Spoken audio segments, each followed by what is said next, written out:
Assalamualaikum warahmatullahi wabarakatuh. Perkenalkan, saya Gio Perdika Putra dengan NPM 22351088. Pada video ini saya akan menjelaskan materi modul 1 mengenai pengantar ekosistem, Big Data, dan PySpark. Kemudian modul 5 mengenai optimisasi dasar store SQL, serta menunjukkan contoh penerapan yang menggunakan data dari modul 4. Kita masuk ke materi yang pertama, pengantar Big Data dan PySpark. Apa itu Big Data?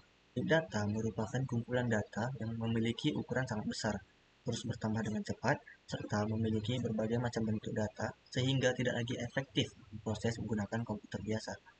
Oleh karena itu, dibutuhkan teknologi seperti Apache Spark yang mampu mengolah data secara cepat dan terdistribusi. Big Data memiliki 5 karakteristik utama. Yang pertama ada volume, yaitu jumlah data yang sangat besar. Dua, ada velocity, yaitu data harus bertambah dan diproses dengan cepat.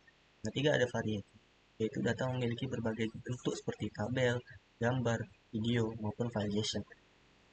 Yang keempat, ada veracity, yaitu data harus memiliki kualitas yang baik agar hasil analisis akurat.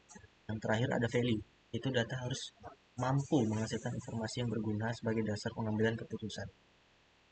Apache Spark adalah framework yang digunakan untuk mengolah big data secara terdistribusi. Spark memiliki beberapa komponen utama. Pertama ada driver program, yang kedua ada cluster manager, ketiga ada worker node, serta yang terakhir ada executor. Keunggulan Spark dibandingkan sistem tradisional adalah menggunakan in-memory processing, sehingga proses pengolahan data menjadi lebih cepat karena data diproses menggunakan memori atau RAM.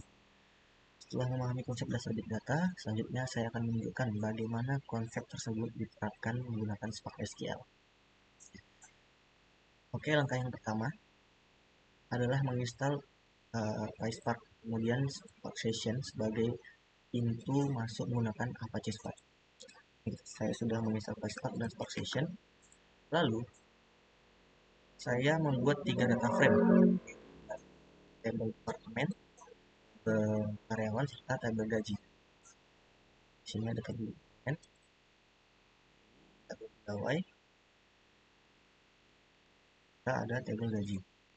Nah, ketiga data frame tersebut kemudian kita daftarkan menggunakan create or replace time view di sini. Nah, sehingga dapat diproses menggunakan SQL. Sebagai contoh query SQL-nya di sini. Sebagai contoh saya menggunakan query yang melakukan join antar table.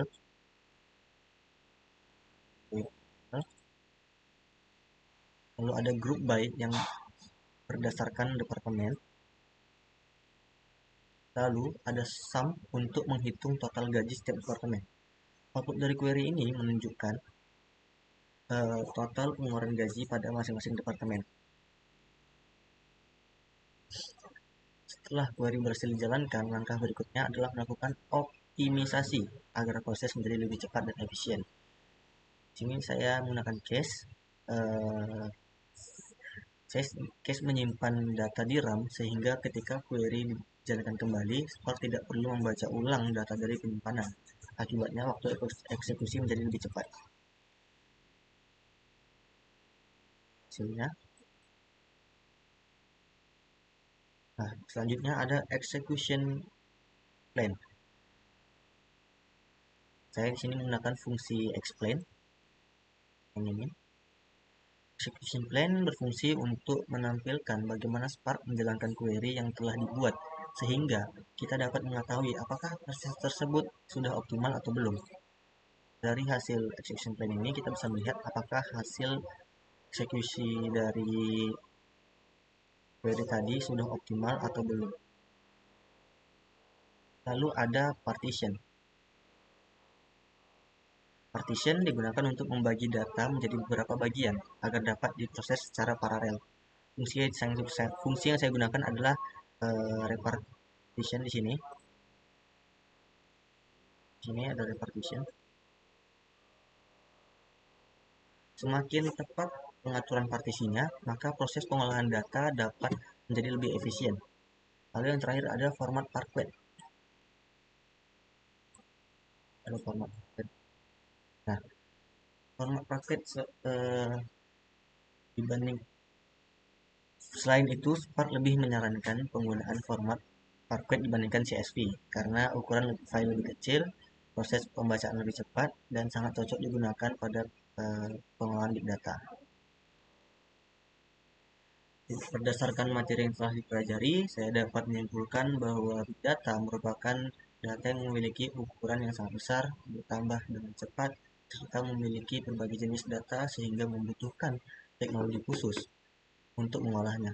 Salah satu teknologi yang banyak digunakan adalah Apache Spark karena mampu memproses data secara terdistribusi dan memanfaatkan memori sehingga proses analisis menjadi lebih cepat. Pada contoh implementasi penggunaan data pegawai Departemen dan Gaji dari modul 4, saya menggunakan Spark SQL untuk menggabungkan beberapa tabel menggunakan join dan melakukan perhitungan menggunakan group by. Dari contoh tersebut dapat dilihat bahwa Spark SQL memudahkan proses analisis data dengan sintaks SQL yang sederhana namun mampu menangani data dalam jumlah besar. Selanjutnya, melalui modul 6, saya memahami bahwa membuat query yang benar saja belum cukup. Kita juga perlu memperhatikan performa eksekusi. Query menggunakan teknik optimisasi seperti cache, execution plan, dan partition, dan penggunaan format Parquet. Teknik-teknik tersebut membantu mempercepat proses pembacaan data, mengurangi waktu eksekusi, dan membuat penggunaan sumber daya menjadi lebih efisien. Jadi dapat disimpulkan bahwa Apache Spark dan Spark SQL merupakan solusi yang sangat efektif untuk pengolahan big data dengan menerapkan teknik optimisasi yang benar. Proses analisis data menjadi lebih cepat, efisien, dan siap digunakan untuk kebutuhan industri maupun penelitian. Demikian presentasi yang dapat saya sampaikan mengenai modul 1, modul 5, serta contoh penerapannya menggunakan data dari modul 4. Terima kasih atas perhatiannya. Mohon maaf apabila terdapat kekurangan dalam penyampaian saya. Assalamualaikum warahmatullahi wabarakatuh.